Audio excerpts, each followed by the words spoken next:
शिवाय नमस्तुभ्यं। श्री शिवाय नमस्तुभ्यं। श्री शिवाय नमस्तुभ्यं। राधे राधे मेरे प्यारे भाइयों, बहनों, माताओं व बंधुओं, चैनल में आपका स्वागत है।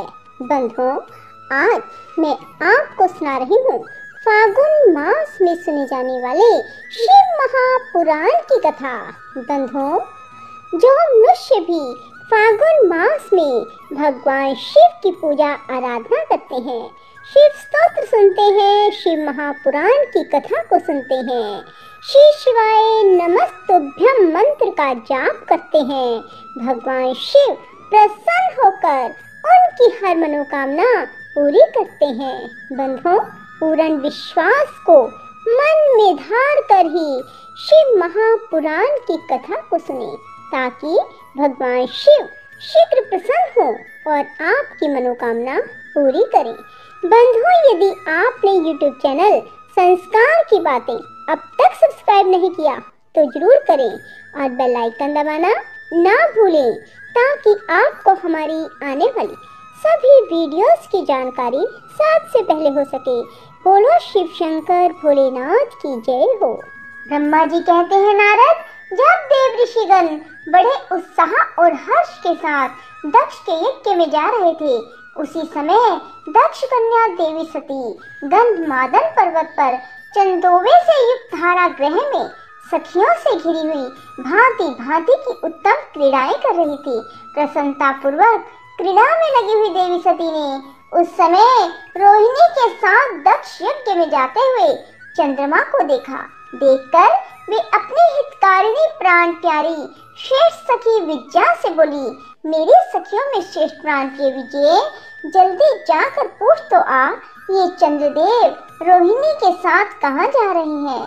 सती के इस प्रकार आज्ञा देने पर विजया तुरंत उनके पास गई और उसने यथोचित शिष्टाचार के साथ पूछा, चंद्रदेव आप कहाँ जा रहे हैं।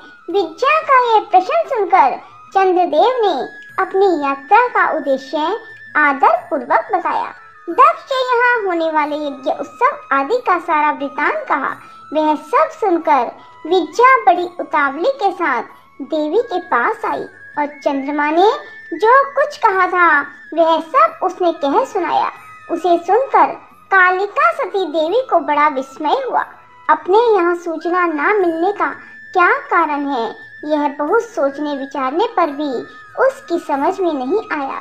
तब उन्होंने पाशों से घिरे अपने स्वामी भगवान शिव के पास आकर भगवान शंकर से पूछा। सती बोली, प्रभु, मैंने सुना है कि मेरे पिताजी के यहाँ कोई बहुत बड़ा यज्ञ हो रहा है, उसमें बहुत बड़ा उत्सव होगा, उसमें सब देव ऋषि एकत्र हो रहे हैं। देव देवेश्वर पिताजी के उस महान यज्ञ में चलने की रुचि आपको क्यों नहीं हो रही। इस विषय में जो बात हो वह सब बताइए। महादेव, सुहृदों का यह धर्म है कि वे सुहृदों के साथ मिले जुले। यह मिलन उनके महान प्रेम को बढ़ाने वाला होता है। अतः प्रभु मेरे स्वामी, आप मेरी प्रार्थना मानकर सर्वथा प्रेतन करके मेरे साथ पिताजी की यज्ञशाला में आज ही चलिए। सती की यह बात सुनकर भगवान महेश्वर देव, जिनका हृदय दक्ष के वाग्बाणों से घायल हो चुका था, मधुर वाणी में बोले, देवी, तुम्हारे पिता दक्ष मेरे विशेष द्रोही हो गए हैं। जो प्रमुख देवता और ऋषि अभिमानी, मूढ़ और ज्ञान शून्य हैं, वे ही सब तुम्हारे पिता के यज्ञ में गए हैं। जो लोग बिना बुलाए दूसरे के घर जाते हैं वे वहाँ अनादर पाते हैं, जो मृत्यु से भी बढ़कर कष्टदायक है। अतः प्रिय, तुमको और मुझको तो विशेष रूप से दक्ष के यज्ञ में नहीं जाना चाहिए। यह मैंने सच्ची बात कही है, क्योंकि हमें बुलावा नहीं आया। महात्मा महेश्वर के ऐसा कहने पर सती रोष पूर्वक बोली, शंभो, आप सबके ईश्वर हैं। जिनके जाने से यज्ञ सफल होता है, उन्हीं आपको मेरे दुष्ट पिता ने इस समय आमंत्रित नहीं किया है। प्रभु, उस दुरात्मा का अभिप्राय क्या है, वह सब मैं जानना चाहती हूँ। साथ ही वहाँ आए हुए संपूर्ण दुरात्मा देव ऋषियों के मनोभाव का भी मैं पता लगाना चाहती हूँ। अतः प्रभु, मैं आज ही पिता के यज्ञ में जाती हूँ। नाथ महेश्वर, आप मुझे वहाँ जाने की आज्ञा दें। देवी सती के ऐसा कहने पर सर्वज्ञ सर्वदृष्टा सृष्टिकर्ता कल्याण स्वरूप साक्षात भगवान रुद्र उनसे इस प्रकार बोले। शिव ने कहा, उत्तम व्रत का पालन करने वाली देवी, यदि इस प्रकार तुम्हारी रुचि वहाँ अवश्य जाने के लिए हो गई है तो मेरी आज्ञा से तुम शीघ्र अपने पिता के यज्ञ में जाओ। यह नंदी वृषभ सुसज्जित है। तुम एक महारानी के अनुरूप राज उपचार साथ ले सादर इस पर सवार हो बहुसंख्यक प्रमथ गणों के साथ यात्रा करो। प्रिय, इस विभूषित वृषभ पर आरूढ़ हो। रुद्र के इस प्रकार आदेश देने पर सुंदर आभूषणों से अलंकृत सती देवी सब साधनों से युक्त हो पिता के घर की ओर चली। परमात्मा शिव ने उन्हें सुंदर वस्त्र, आभूषण, परम उज्जवल छत्र, चामर आदि महाराजोचित उपचार दिए। भगवान शिव की आज्ञा से 60,000 रुद्रगण बड़ी प्रसन्नता और महान उत्साह के साथ कौतूहल पूर्वक सती के साथ गए। उस समय वहाँ यज्ञ के लिए यात्रा करते समय सब और महान उत्सव होने लगा। महादेव जी के गणों ने शिव प्रिया सती के लिए बड़ा भारी उत्सव रचाया। वे सभी गण कौतूहल पूर्ण कार्य करने तथा सती और शिव के यश को गाने लगे। शिव के प्रिय महान वीर प्रमथगण प्रसन्नता पूर्वक उछलते कूदते चल रहे थे।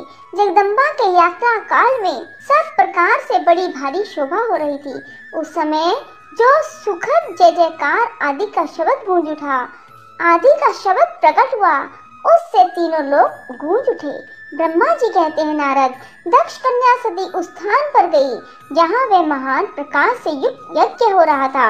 वहाँ देवता, असुर, मुनिंद्र आदि के द्वारा कौतूहल पूर्ण कार्य हो रहे थे। सती ने वहाँ अपने पिता के भवन को नाना प्रकार की आश्चर्यजनक वस्तुओं से संपन्न, उत्तम प्रभा से परिपूर्ण, मनोहर तथा देवताओं और ऋषियों के समुदाय से भरा हुआ देखा। देवी सती भवन के द्वार पर जाकर खड़ी हुई और अपने वाहन नंदी से उतरकर अकेली ही शीघ्रता पूर्वक यज्ञशाला के भीतर चली गई। सती को आया देख उनकी यशस्विनी माता असिकनी और बहनों ने उनका यथोचित आदर सत्कार किया, परंतु दक्ष ने उन्हें देखकर भी कुछ आदर न किया। तभी उन्हीं के भय से शिव की माया से मोहित हुए दूसरे लोग भी उनके प्रति आदर का भाव ना दिखा सके। मुने, सब लोगों के द्वारा तिरस्कार प्राप्त होने से सती देवी को बड़ा विस्मय हुआ, तो भी उन्होंने अपने माता पिता के चरणों में मस्तक झुकाया। उस यज्ञ में सती ने विष्णु आदि देवताओं के भाग देखे, परंतु शंभु का भाग उन्हें कहीं नहीं दिखाई दिया। तब सती ने दुस्सह क्रोध प्रकट किया। वे अपमानित होने पर भी रोष से भरकर सब लोगों की ओर टोर दृष्टि से देखती और दक्ष को जलाती हुई सी बोली। शेष अगले अध्याय में। राधे राधे, जय श्री कृष्णा। बंधुओं, यदि आपको हमारी वीडियो पसंद आए तो इसे लाइक करें और शेयर भी जरूर करें। धन्यवाद।